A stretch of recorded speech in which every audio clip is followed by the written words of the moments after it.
कुलस्सियों के नाम पौलुस प्रेरित की पत्री अध्याय 3 वचन 13 मैं पढ़ती हूँ, ध्यान से सुनिए।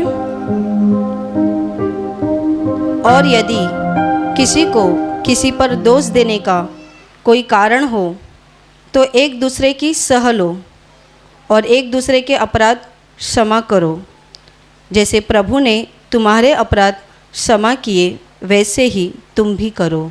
Hallelujah, hallelujah, hallelujah, hallelujah.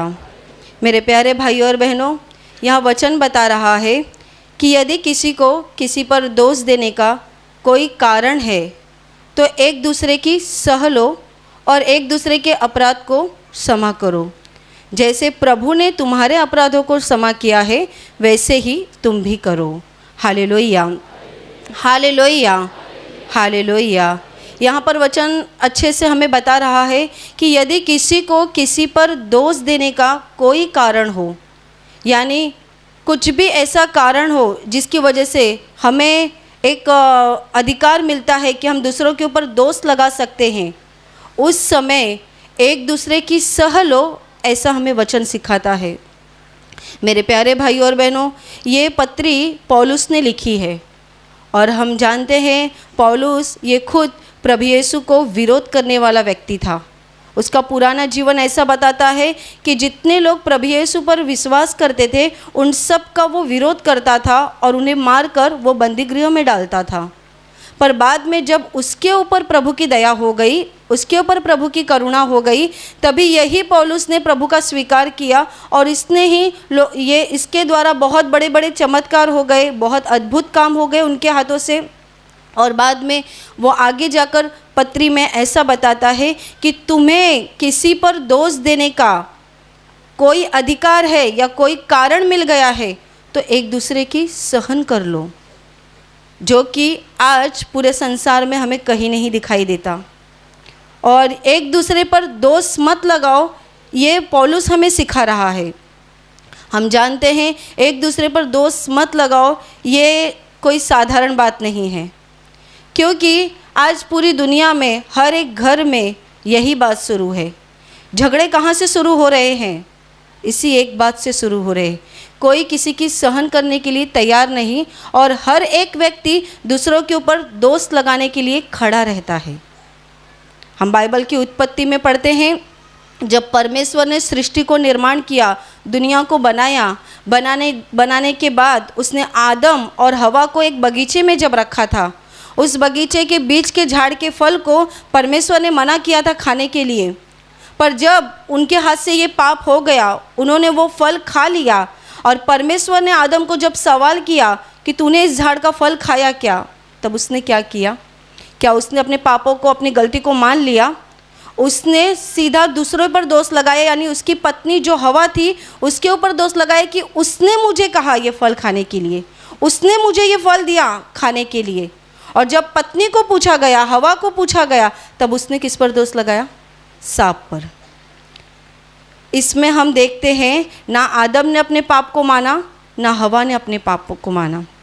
और तब से आज तक इस सृष्टि के हम अंत में जी रहे हैं, इस अंत के कोने में हम पहुंच चुके हैं और हम देख रहे हैं कोई किसी का बर्दाश्त करने के लिए तैयार नहीं है। हम हमेशा दूसरों पर दोष लगाने के लिए खड़े रहते हैं, हमेशा। इसीलिए तो कहते हैं हम आदम और हवा की संतान है, क्योंकि उन्होंने दोष लगाया और उन्हीं के द्वारा आज तक पूरी पृथ्वी जहाँ पर मनुष्य जात रह रही है, हर एक दूसरे पर दोष लगा रहे हैं। पर बाइबल कहती है अगर तुम प्रभु यीशु पर विश्वास करते हो, अपने पापों को मान लेते हो, तो वो विश्वसनीय है तुम्हारे पापों को तुम्हें क्षमा करने के लिए। और जो लोग अपने पापों को मान लेते हैं, उस पर विश्वास करते हैं, बाइबल कहती है वही लोग अब्राहम की संतान बन गए हैं। Hallelujah, hallelujah, hallelujah, hallelujah. आज आप कोई भी एक घर ले लीजिए, जिस घर में पति पत्नी केवल रहते हैं, केवल पति पत्नी और उनके बच्चे, मतलब सास ससुर का कोई संबंध नहीं है, किसी का कोई संबंध नहीं है, उस घर में भी पति पत्नी के बीच में झगड़े शुरू रहते हैं। केवल 2 जन घर में हैं तो भी उनके बीच में झगड़े शुरू है। क्यों? पत्नी को पति का जरा भी सहन नहीं होता है और पति को पत्नी का जरा भी सहन करके नहीं लेना है। पत्नी को हर बार यही लगता है, जितनी शादीशुदा औरतें हैं उनके मन में एक बात निश्चय रहती है, मैं पति का क्यों सुनूं, मैं उनकी बात को क्यों सुनूं, अगर सुनूंगी तो उनसे नीचे दब जाऊंगी। बहुत सारी औरतों का ये समस्या हो गई है। क्यों पता है?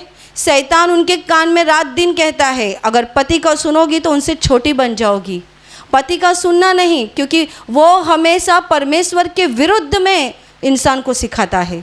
परमेश्वर ने क्या वचन दिया है? हे पत्नियों, अपने अपने पति के अधीन रहो। और शैतान सिखाता है, उनके नीचे रहोगी तो तुम छोटी बन जाओगी। और पति की बात अलग रहती है, वो कहते हैं मैं घर का मुखिया हूँ तो पत्नी का सुन के क्यों लेने का। और इसीलिए आज पूरे दुनिया के कोई भी कोने में आप चले जाइए, वहाँ पर हर घर में झगड़े हैं। फिर सास और बहू का तो बोलना ही नहीं है हमें। सास की कितनी भी गलती रहेगी वो बहू के ऊपर ढकेलती है, बहू की कितनी भी गलती रहेगी वो कभी नहीं मानेगी, हमेशा सास की गलती दिखाएगी। और ये सब कुछ शुरू है। और उससे होता क्या है? घर में झगड़ा, संकट और भी बहुत सारी बातें, जो बुरी बातें हैं वो घर में आने की शुरुआत होती है। कहाँ से होती है? वचन कहता है, यदि किसी को किसी पर दोष देने का कोई कारण हो तो एक दूसरे की सह लो। Hallelujah, hallelujah, hallelujah, hallelujah. और यहाँ पर तो छोटा भाई भी बड़े भाई की जरा सी बात नहीं सहन करता है। जरा सी बात कोई किसी की सहन करने के लिए तैयार नहीं है। मतलब हम समझ सकते हैं कि हम दुनिया के कितने अंत में आकर रुके हैं, कितने अंत में। जैसे कि ब्रदर हमेशा कहते हैं, दुनिया का अंत इतना नज़दीक आ गया है और हम इतने नज़दीक खड़े हैं कि कभी भी अंत हो सकता है।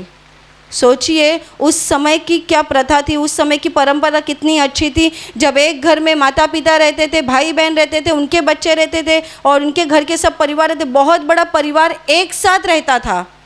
अभी हमें ऐसा देखने मिलता है? नहीं मिलता।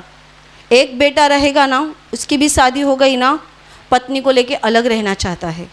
पत्नी सास ससुर को देखना नहीं चाहती है। क्यों? सास का बर्दाश्त नहीं होता, ससुर का बर्दाश्त नहीं होता, मुझे ये नहीं चलता, मुझे वो नहीं चलता, मैं किसी का सुन के नहीं लूँगा, मैं किसी का सुन के नहीं लूँगी। और इसी वजह से हमारे जीवन में हम शैतान के लिए दरवाज़ा खुला रखते हैं और फिर शैतान अंदर आता है। फिर हम कहते हैं क्या हो गया, क्यों हो गया, इतना शरीर में बीमारी कहाँ से आ गई, कैसे आ गई। और कुछ लोग कहते हैं मेरे पड़ोसी ने मुझ पर काला जादू किया, मेरे घर के लोगों ने मुझ पर काला जादू किया, मुझ पर करनी की गई है, इसने मुझे ऐसा किया, उसने मुझे ऐसा किया। पर कोई कहता नहीं है मेरे जीवन में मैंने जो पाप किया है उसकी वजह से मुझे ये भुगतना पड़ रहा है। आज कितने सारे लोग बीमार जब आते हैं, बातें करते हैं, अपनी समस्या बताते हैं, उसमें से कोई भी नहीं कहता कि मेरे जीवन में इतना इतना मैंने पाप किया था, उस पाप का नतीजा आज मेरे जीवन में आ गया है। वो कहते हैं क्या बताओ, इतना सब समस्या है, बाजू के लोग ना करनी करते हैं, बाजू के लोग ना काला जादू करते हैं। हमारा सवाल ऐसा है, बाजू के लोग काला जादू करे या तुम्हारे दुश्मन तुम पर कितना भी बुरा हमला करे, पर वो हमला आने के लिए आपके जीवन में कहीं ना कहीं दरवाज़ा और खिड़की खुली है जिससे शैतान आपके जीवन में अंदर आ रहा है। जो लोग प्रभु यीशु के रास्ते पे चलते हैं, उसके वचन को मानते हैं, उसके अनुसार अपने जीवन में बदलाव करते हैं, अपने दिल को नया बनाते जाते हैं, मैं आपको बताती हूँ आपके ऊपर कोई भी काला जादू नहीं चलेगा, आपके ऊपर कोई भी किसी प्रकार की करनी नहीं चलेगी, आपके ऊपर शैतान के कोई हमले नहीं चलेंगे, क्योंकि आपके ऊपर परमेश्वर की बहुत बड़ी कृपा रहती है। Hallelujah, hallelujah, hallelujah. ऐसे बहुत सारी बातों का अनुभव आया है कि बहुत लोग बताते हैं कि हमारे ऊपर ऐसा हुआ है, वैसा हुआ है, पर मैं आपको बताना चाहती हूँ प्रभु के रास्ते पे चलने की शुरुआत करो। आप पर कोई दोस्त लगा रहा है, आपके ऊपर कोई बुरा बोल रहा है, वो आपका पड़ोसी हो या आपके रिश्तेदार हो, कोई भी हो, उन्हें प्रभु यीशु के नाम से माफ़ कर दो, क्षमा कर दो उनको, उनका बाद में प्रभु देख लेगा। पर हमें जो वचन बताया गया है उस वचन के अनुसार हमें करना है, उस वचन के अनुसार। आशीष अगर आपको चाहिए, स्वर्ग के राज्य में अगर आपको पहुंचना है, तो ध्यान रखना मेहनत आपको लेनी पड़ेगी, आप उम्मीद मत रखिए कि हमारा पड़ोसी हमारे साथ ऐसा करता है तो पहले वो बदलना चाहिए, ये बदलना चाहिए। नहीं, हमें बदलना चाहिए, हमें खुद को बदलना चाहिए। बहुत साल पहले एक बहन ने बताया था, उनके जीवन की घटना बता रही हूँ। ये बहन निवासी शिविर में आई थी और निवासी शिविर में उसकी अवस्था बहुत ख़राब थी, उसकी हालत बहुत ख़राब थी। उसे कुछ तो बहुत बड़ी बीमारी थी, जो बीमारी मुझे अभी याद नहीं। उस बीमारी की वजह से वो बहुत पतली हो गई थी। उसकी दवाइयाँ शुरू थी, वो दवा ले रही थी, बीमार थी और शिविर में आ रही थी। उसने मुझे लगता है 3 या 4 शिविर किया, पर उसके शरीर में बिल्कुल भी असर नहीं हो रहा था। शिविर में जो प्रभु की चंगाई महसूस होनी चाहिए वो उसको होती ही नहीं थी। और अंत में एक बहन को उसने बता दिया कि मैं इतना शिविर कर रही हूँ, लोग गवाहियाँ देते हैं, ऐसी ऐसी तकलीफ़ निकल गई, पर मेरे जीवन की तकलीफ़ क्यों नहीं जा रही है? मैं कब ठीक हो जाऊँगी? मेरी बीमारियाँ कब निकल जाएगी? तभी बात में उस बहन ने बताया, आप अपने पापों को कबूल करो, आपके जीवन में जो कुछ हुआ है ना उसे कबूल करो, प्रभु के पास दिल से पश्चाताप करके क्षमा मांगो। प्रभु अगर इतने लोगों को चंगाई देता है तो आपको भी देगा। उसने कहा, सिस्टर ये मैं हमेशा करती हूँ, पाप कबूल करना, पश्चाताप करना, क्षमा मांगना, ये मेरा हमेशा शुरू है। तभी उस बहन ने बता दिया, आपके दिल में अगर किसी के लिए गुस्सा होगा ना तो उसे माफ़ कर दो, और वो शुरुआत आप अपने घर से करो। याद करो, आपके दिल में माँ के खिलाफ़, पिता के खिलाफ़ या घर में भाई बहन के खिलाफ़ गुस्सा होगा तो उसे माफ़ कर दो। तभी उसने बताया, मेरे दिल में मेरी सगी बहन के लिए गुस्सा है। और कारण उसने ऐसा बताया था, उनके पिताजी गुजर जाने के बाद, और उनकी माँ थी कि नहीं पता नहीं, उनके घर में कुछ प्रॉपर्टी थी, कुछ ज़मीन था, कुछ घर था, और उसका बंटवारा किया गया था। उस बंटवारे में इनके नाम पर भी एक घर आया था, पर उनकी बहन ने वो घर हड़प लिया था और वो घर उसे देने के लिए तैयार नहीं थी। उसे मिला था घर, पर वो इनका घर भी लेकर रख लिया था, दे ही नहीं रहे थे। ये बहन बताती है, मैं इतनी कोशिश करी कि मुझे वो घर दे दो, उसके पेपर मुझे दे दो, पर वो देने के लिए तैयार नहीं है। तो आप बताओ, क्या ऐसे को क्षमा करना चाहिए? तो उस बहन ने कहा, आप भूल जाओ उस घर को, आप अभी इतनी बीमार अवस्था में हो, प्रभु के पास आप क्षमा मांगो, उसे भी क्षमा कर दो। आप अगर अच्छे हो जाओगे तो प्रभु आपको दूसरा घर देगा। वो बोली, ये नहीं होगा, मैं इस बीमारी में मर जाऊंगी तो भी चलेगा, पर मेरी बहन को मैं माफ़ नहीं करूंगी। उसने मुझे घर नहीं दिया, वो 2-2 घर लेकर बैठी है, एक भी घर मुझे नहीं देती है, मैं उसे माफ़ नहीं करूंगी। आगे जाकर उसका क्या हुआ पता नहीं।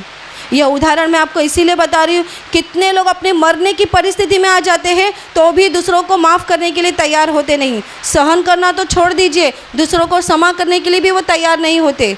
और कितने लोगों का बड़बड़ रहता है, बाजू के लोग हमारे घर के दरवाजे के सामने कचरा डालते हैं, पानी डालते हैं, या ऐसा करते हैं, वैसा करते हैं, उन्हें माफ़ कैसे करने का? इसीलिए तो वचन कहता है, एक दूसरे की सह लो और एक दूसरे के अपराधों को क्षमा करो। Hallelujah, hallelujah, hallelujah, hallelujah, hallelujah. एक दूसरे की सह लो और एक दूसरे के अपराध को क्षमा करो। बाइबल में ऐसा लिखा है, तुम अन्याय क्यों नहीं सहते? तुम्हारी गलती हो या ना हो तो भी तुम सहते क्यों नहीं?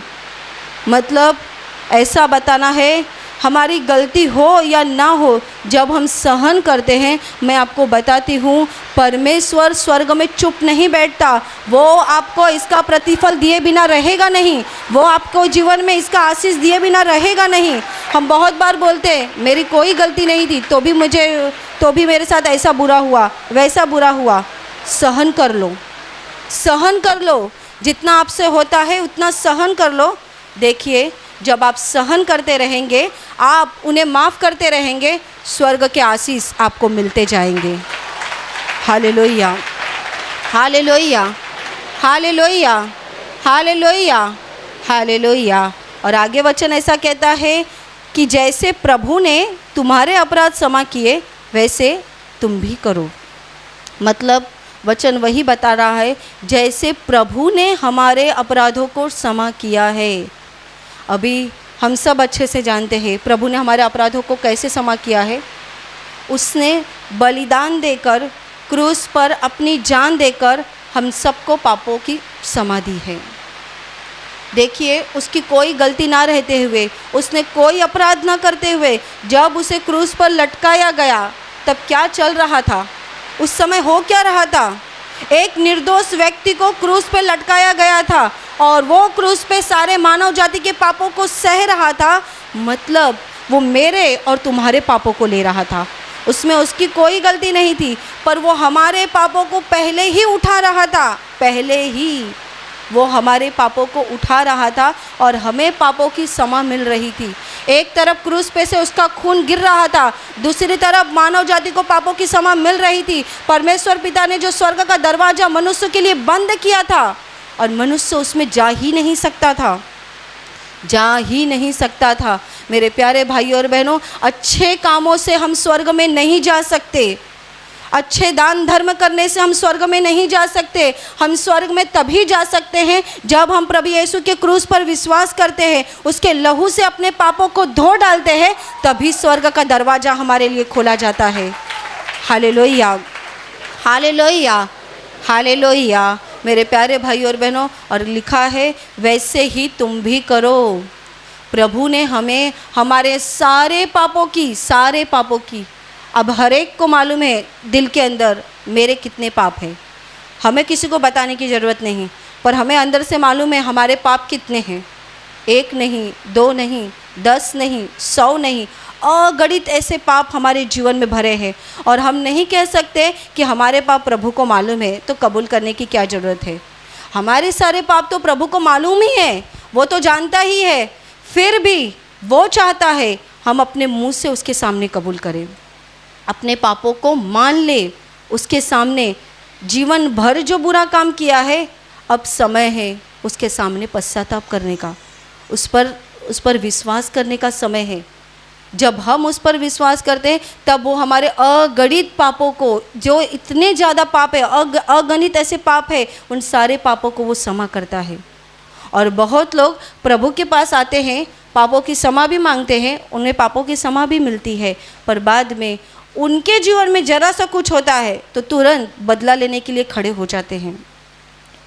प्रभु उनको हिसाब लेगा, उनसे पूछेगा, क्योंकि बाइबल में एक बहुत सुंदर उदाहरण लिख के रखा है।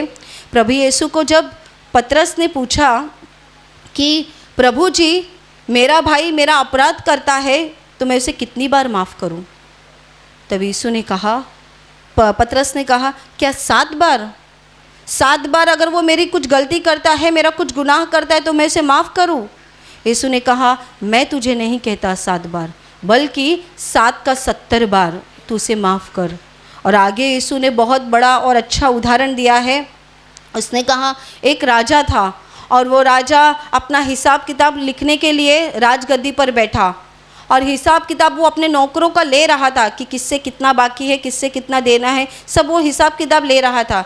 हिसाब किताब लेते समय उसके सामने एक ऐसा नौकर आ गया जिसका 10,000 कोड़े, यानी हम कह सकते हैं 10,000 रुपये, 10,000 रुपये राजा को देना था। कर्जा था उसका राजा के ऊपर और उसे राजा को वापस देना था। और राजा ने कहा, उसको जब ध्यान में आ गया तब उसने कहा, 10,000 रुपये मुझे देना है, तो अब तेरे पास अगर नहीं है तो इसके बच्चों को, इसकी पत्नी को और इसे बंदी गृह में डाल दिया जाए, इनको बेच दिया जाए और जो कुछ पैसा मिले उससे मेरा कर्जा फेर दिया जाए। जब वो ऐसा बोला तभी ये सेवक डर गया, रोने लगा, राजा के पैर पकड़कर चिल्लाने लगा और कहा, स्वामी धीरज धर, राजा धीरज धर, मैं तेरे पैसे वापस कर दूंगा और मुझ पर दया कर। जब वो गिड़गिड़ा कर राजा के सामने माफ़ी मांगने लगा, क्षमा मांगने लगा, तब राजा को उसकी दया आ गई। राजा ने कहा, मैं तुझे माफ़ करता हूँ, जा और पैसे भी मत दे, ये कर्जा भी मैं माफ़ करता हूँ और अब से तेरे परिवार को इसमें डाला नहीं जाएगा, जेल में डाला नहीं जाएगा। वो खुश हो गया। खुश होने के बाद बाहर निकला और जब वो रास्ते में जाने लगा तभी उसके ही जैसा दूसरा नौकर उसे मिल गया जिसका 100 रुपये इसको देना था। मतलब ये जो पहले को राजा ने माफ़ किया उसका 100 रुपया दूसरे नौकर ने लिया था और उसको देखते ही इसको एकदम ये हो गया और उसने उसको सीधा पकड़ा और उसकी कॉलर पकड़ के उसको कहता है, उसका गला दबा कर कहता है, मेरे 100 रुपये मुझे कब देगा, वापस कर मेरे 100 रुपये। तभी वो भी रोने लगा और उसने भी कहा, धीरज धर, मैं तेरे पैसे दे दूँगा। वो कहता है, नहीं, मुझे मेरे पैसे अभी चाहिए, और फिर उसने उसको जेल में डाल दिया। ये सारी जब घटना हो रही थी तो बाकी के जो नौकर वहाँ पे थे, लोग थे, उनको ये सुनकर दुख लगा और वो राजा के पास गए और राजा को बताया कि जिस नौकर को तूने अभी अभी माफ़ किए उसके 10,000 रुपये उसने बाहर जाकर ऐसा ऐसा कर दिया। राजा को गुस्सा आया, उसने कहा उसे बुलाओ मेरे सामने। वो उसे सामने बुलाया गया। तभी राजा ने कहा, अरे दुष्ट नौकर, मैंने तेरे 10,000 रुपये माफ़ किए तो क्या तू अपने संगी दास का, अपने साथ के व्यक्ति का 100 रुपया माफ़ नहीं कर सकता था? मैंने तुझे 10,000 की माफ़ी दी, तूने 100 रुपये की भी माफ़ी नहीं दी। और फिर राजा ने क्या किया, उसे पकड़कर जेल में डाल दिया। Hallelujah, hallelujah, hallelujah, hallelujah. वैसे ही हमारे साथ भी होता है। हमें प्रभु 10,000 नहीं, 10 लाख भी नहीं, 10 करोड़ भी नहीं बोल सकते। हम कितना बोल सकते हैं? पाप कितना है, कोई गिन सकता है? कोई गिन सकता है अपने पापों को? इतने सारे पापों की क्षमा प्रभु ने हमें दी। हमने उसके केवल क्रूस पे विश्वास किया, उस पर विश्वास किया और उसने हमें इतनी बड़ी माफ़ी दी। पर हमारे आसपास के लोग, हमारे साथ के लोग 100 रुपये जैसा एक छोटी सी कुछ करते हैं, गलती करते हैं या गुनाह करते हैं, हम सीधा खड़े हो जाते हैं, वापस करो, बदला लेने के लिए तैयार हो जाते हैं। जितने लोग बदला लेने के लिए तैयार हो जाते हैं उन्हें माफ़ नहीं करते, ध्यान रखना अंत के दिनों में वो राजा खड़ा होगा और आपसे हिसाब लेगा। मैंने तेरे जीवन के सारे पापों को माफ़ किया और तूने 100 रुपये के जितना माफ़ी नहीं दी किसी को, छोटी सी गलती को पर किसी पर माफ़ नहीं कर सका। पर जो लोग प्रभु यीशु पर विश्वास करते हैं और केवल विश्वास नहीं करते, उसके वचनों के अनुसार कर चलते हैं, उसके वचनों के अनुसार दया करते हैं, दूसरों को दिया करते हैं, दूसरों को माफ़ करते हैं, अंत के दिनों में उन्हें प्रभु के सामने खड़े होने की ज़रूरत पड़ेगी नहीं, क्योंकि वो उनका नाम जीवन की किताब में पहले से ही लिखा जाएगा और उन्हें स्वर्ग में प्रवेश मिल जाएगा। Hallelujah, hallelujah, hallelujah, hallelujah. मेरे प्यारे भाई और बहनों, विश्वास करो प्रभु यीशु पर। वो प्रभु यीशु केवल हमें यहाँ का जीवन देने के लिए नहीं आया है, वो हमें स्वर्ग का जीवन देने के लिए आया है।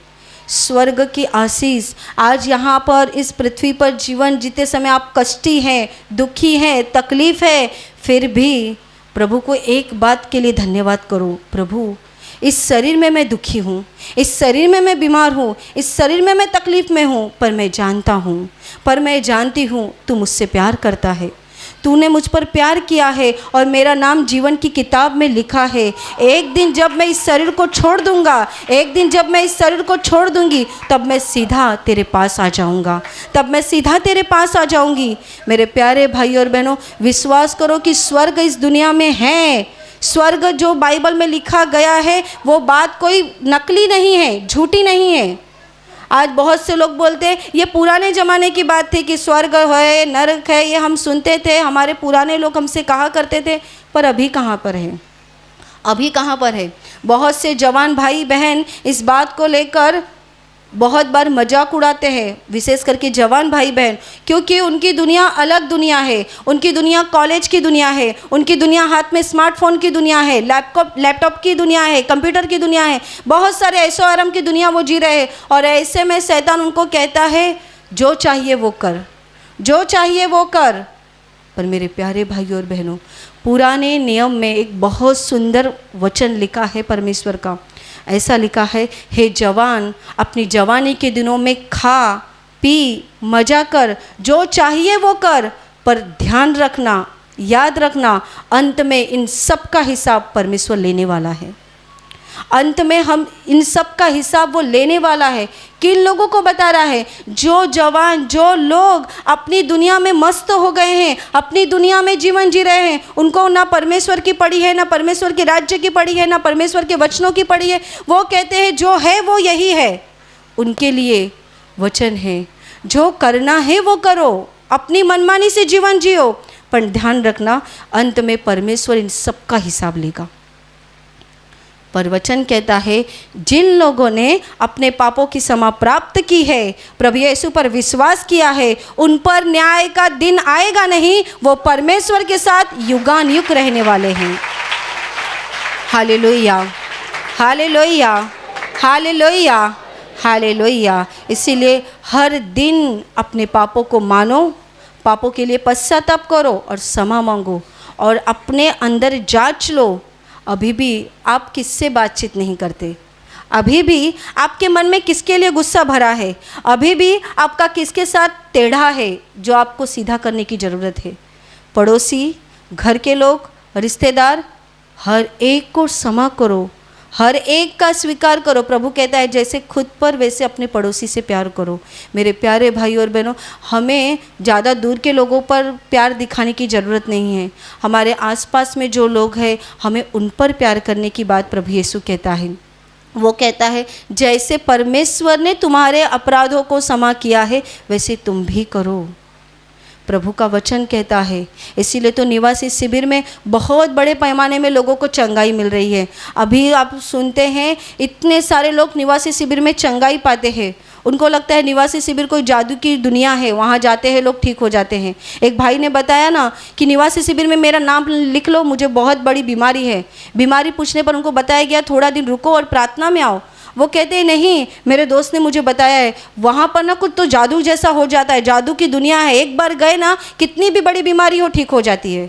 मैंने कहा भाई साहब ऐसा नहीं है, वो जादू की दुनिया नहीं है, वो जादू की दुनिया नहीं है। तो उन्होंने कहा कि अरे मेरे मित्र को, मेरे दोस्त को बहुत ऐसी ऐसी बीमारी थी, वो गया और वहाँ पे उसको चंगाई मिल गई।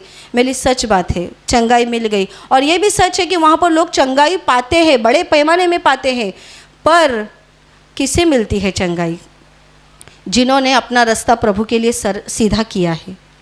आप ना प्रभु को जानते हैं, ना उसके वचनों को जानते हैं, ना अब तक आपने अपने पापों को माना है। वहाँ पर आप सीधा जाएंगे और आपको सब अलग लगेगा। और गारंटी कहाँ है? इसीलिए तो हम गारंटी नहीं देते ना कि वहाँ पे सब ठीक हो जाएंगे।